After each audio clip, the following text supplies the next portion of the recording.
मैं डॉक्टर अमित भटनागर पंतनगर कृषि विश्वविद्यालय में प्रोफेसर के पद पर कार्यरत हूं और अपने इस चैनल अमित भटनागर क्लासेस में मैंने स्टूडेंट्स के लिए लेक्चर्स अपलोड कर रखे हैं जो कई प्लेलिस्ट में हैं।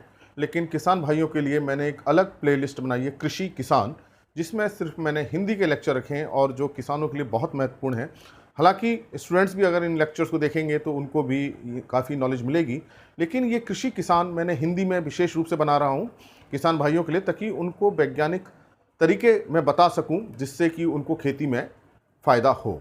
आज जिस विषय पर मैं चर्चा करना चाहता हूं वो है कि जो हमारे खेत में फसल अवशेष होते हैं उनको खेत में जल्दी से कैसे सड़ाएं।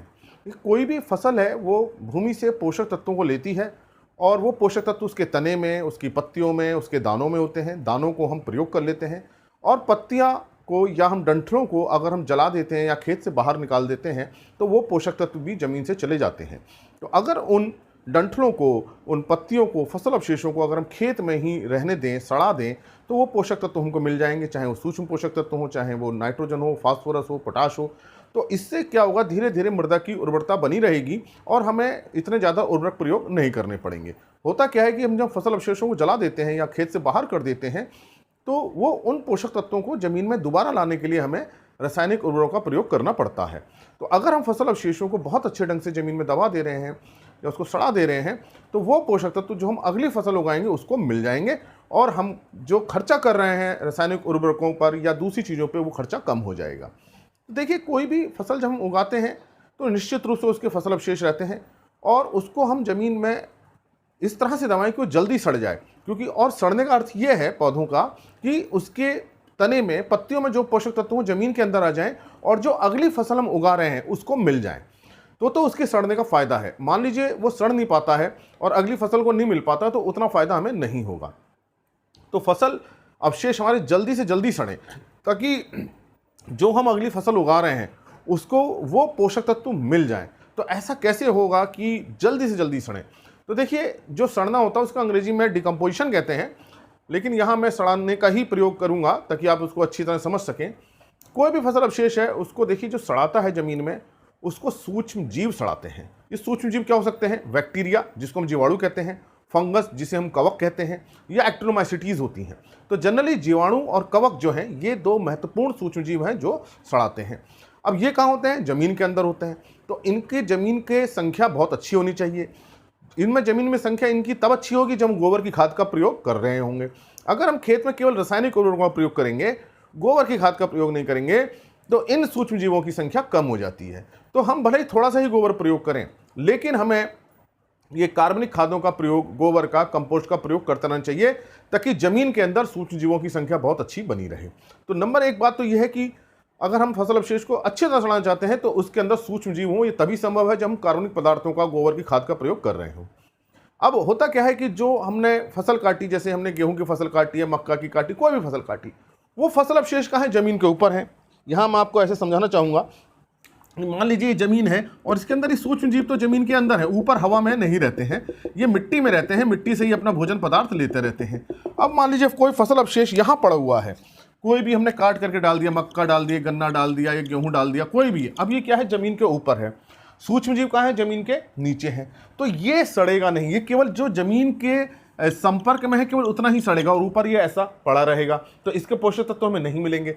अब ये सड़ेगा तब जब ये ज़मीन के नीचे आ जाए, अच्छी तरह से इसमें मिल जाए, तभी सड़ेगा। अब ये इसको हम कैसे मिला सकते हैं? इसको हम मिलाएंगे, हैरो चला दीजिए या चॉपर चला दीजिए और इसको चॉपर चला के छोटे छोटे टुकड़े कर देगा, हैरो चला के इसे ज़मीन में मिला दीजिए। तो जब ज़मीन में जब तक आप नहीं मिलाएंगे तब तक ये अच्छी तरह से नहीं सड़ेंगे। तो पहला काम हमको ये करना है कि जो फसल अवशेष बचे हैं उसको ज़मीन में मिलाएं। अब ये देखिए, जो सूक्ष्म जीव हैं जिनको हम बैक्टीरिया है या कवक है, जो भी हैं, ये 3 चीज़ों पे काम करते हैं। इसमें सबसे पहला जो है, नमी चाहिए इनको काम करने के लिए, मतलब कि उसके अंदर पानी चाहिए खेत के अंदर। दूसरा, इसको तापमान अच्छा चाहिए। तीसरा, इसको सांस लेने के लिए हवा चाहिए। ऑक्सीजन तो देखिए सभी को चाहिए, सूक्ष्म जीव हो, चाहे कोई भी हो, चाहे मनुष्य हो, चाहे जानवर हो, सबको हवा चाहिए, ऑक्सीजन चाहिए सांस लेने के लिए। ये 3 चीज़ें अगर ज़मीन में अच्छी मात्रा में हैं तो ये जल्दी सड़ेगा। अब देखिए, नमी जो है, नमी के अंदर ये काम करते हैं तो इसका मतलब जब हमने इसको ज़मीन में मिलाया है तो इस खेत की सिंचाई कर दीजिए ताकि इसके अंदर नमी बनी रहे। तो जब ज़मीन मॉइस्ट हो जाएगी, नमी हो जाएगी उसके अंदर, तो इनकी एक्टिविटी बहुत जल्दी बढ़ जाएगी। आप वैसे भी देखते होंगे कोई चीज़ जब गीली हो जाती है वो सड़ जाती है। क्यों सड़ जाती है? क्योंकि उसके अंदर सूक्ष्म जीवों की सक्रियता बढ़ जाती है, उनकी एक्टिविटी बढ़ जाती है। तो कोई भी सब्जी है अगर गीली है तो सड़ जाएगी। आटा गीला है, सूखा आटा नहीं सड़ता है, गीला आटा इसलिए सड़ जाता है, खराब हो जाता है क्योंकि उसके अंदर सूक्ष्म जीवों की सक्रियता बढ़ जाती है। तो इसके अंदर खेत के अंदर में नमी लानी है, सिंचाई करनी पड़ेगी। अगर बारिश हो जाती है तो बहुत ही अच्छा है, सिंचाई से आप बच जाएंगे। लेकिन सूखे खेत में कभी भी फसल अवशेष नहीं सड़ते, खेत सूखा नहीं होना चाहिए, उसमें आप सिंचाई करिए। दूसरा, तापमान। अब देखिए जो तापमान है जो वो हमारे हाथ में नहीं होता, जो हवा का तापमान है, जो ज़मीन का तापमान है। लेकिन हाँ ये है जैसे गर्मी के दिन है तो हाँ तापमान ज़्यादा रहता है तो जल्दी सड़ेगा, और अगर जाड़ों के दिन है तो फसल अवशेष कम सड़ेंगे।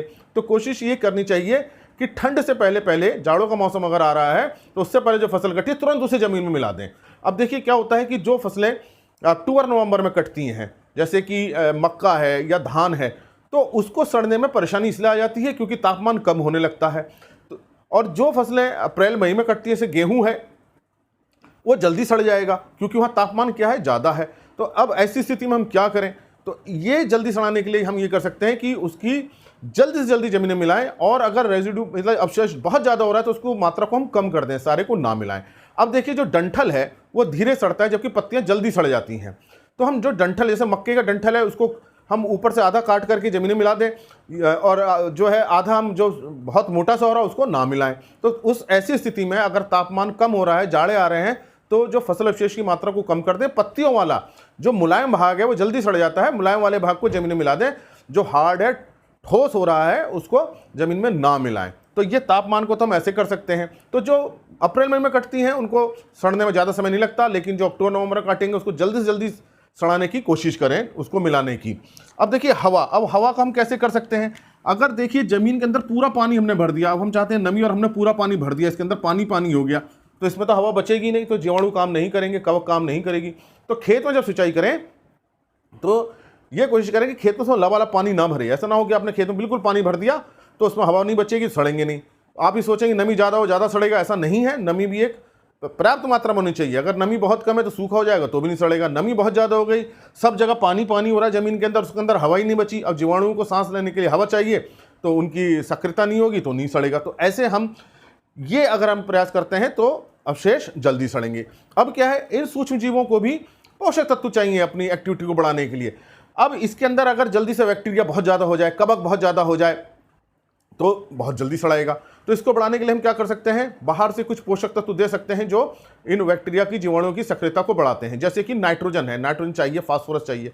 तो अगर हम इसके अंदर यूरिया को छिड़क दें, यूरिया को डाल दें, या हम थोड़ा सा DAP छिड़क दें जिसके अंदर नाइट्रोजन फास्फोरस दोनों होता है, तो यूरिया को डाल सकते हैं या DAP को डाल सकते हैं, और डाल करके मिला दीजिए तो जल्दी सड़ जाएगा। तो जनरली यूरिया को हम डाल देते हैं, यूरिया में नाइट्रोजन होती है, और ये इस नाइट्रोजन के कारण जो जीवाणु है, कवक है, उनकी वृद्धि बहुत ज़्यादा हो जाती है। जब वृद्धि ज़्यादा होगी तो जल्दी सड़ा देंगे।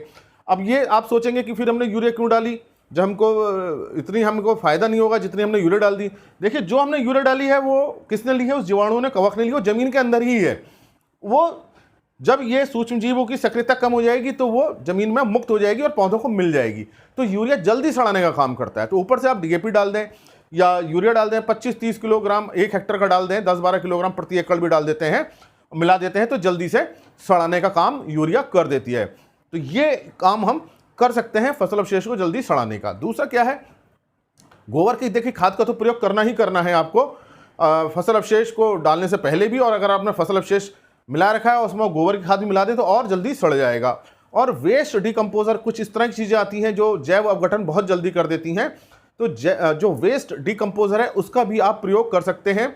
उसको बनाने की विधि होती है, एक डिब्बा आता है, मतलब वो वेस्ट डिकम्पोजर में क्या होता है, जीवाणु होते हैं। तो जीवाणु का कल्चर होता है एक तरह का वो, तो जब हम इसको इसमें डालते हैं तो जीवाणु की संख्या को बढ़ा देता है, तो इस कारण से डिकम्पोजिशन बढ़ जाता है, सड़ने का जो जल्दी बढ़ेगा। तो ये अगर हम ये प्रैक्टिस अपनाते हैं तो फसल अवशेष जल्दी सड़ेंगे। इसमें ध्यान रखिएगा, डंठल देर से सड़ते हैं, पत्तियां जल्दी सड़ती हैं। तो अगर जाड़े का मौसम आ रहा है तो डंठल को अलग कर दीजिए, पत्तियों को रहने दीजिए, और गर्मी के मौसम में तो दोनों ही सड़ जाएंगे, उसमें कोई समस्या नहीं आती। अब धान का जो पुआले सड़ने में समस्या उसमें आती है क्योंकि उसमें क्या है, एक तो ठंड का मौसम आता है नवंबर में या अक्टूबर नवंबर में कटता है, दूसरा जो फसल अवशेष में कार्बन और नाइट्रोजन खुद उसकी कितनी है इस पर निर्भर करता है, जिसको कार्बन नाइट्रोजन अनुपात हम कहते हैं। अगर पौधों के अवशेष के अंदर नाइट्रोजन कम है तो वो देर से सड़ेंगे, इसलिए हम बाहर से नाइट्रोजन का स्रोत यूरिया देते हैं, डीएपी हम देते हैं। अब धान के उसमें क्या रहता है कि नाइट्रोजन कम रहती है तो देर से सड़ती है। तो ऐसे केस में हम बहुत ज़्यादा अगर पुआल हो रहा है तो बहुत ज़्यादा पुआल न डालें, कम ही डालें और जल्दी से जल्दी उसको हम खेत के अंदर मिलाएं तो वो सड़ सकता है। और बाकी जो बचा है उसको किसी बाहर गड्ढे में ले जाकर कंपोस्ट बना के सड़ा लें। खेत में ना सड़ाएं तो बाहर गड्ढे में बना के सड़ा लें और उसको बाद में खेत में प्रयोग कर लें।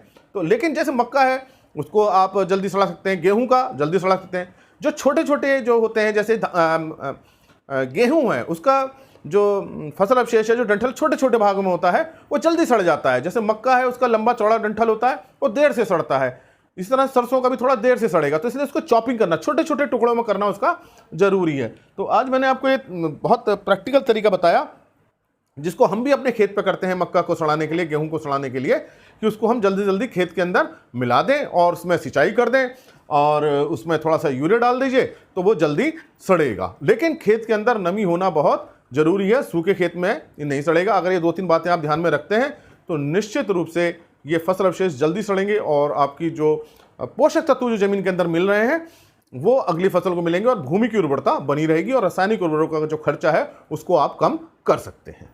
धन्यवाद।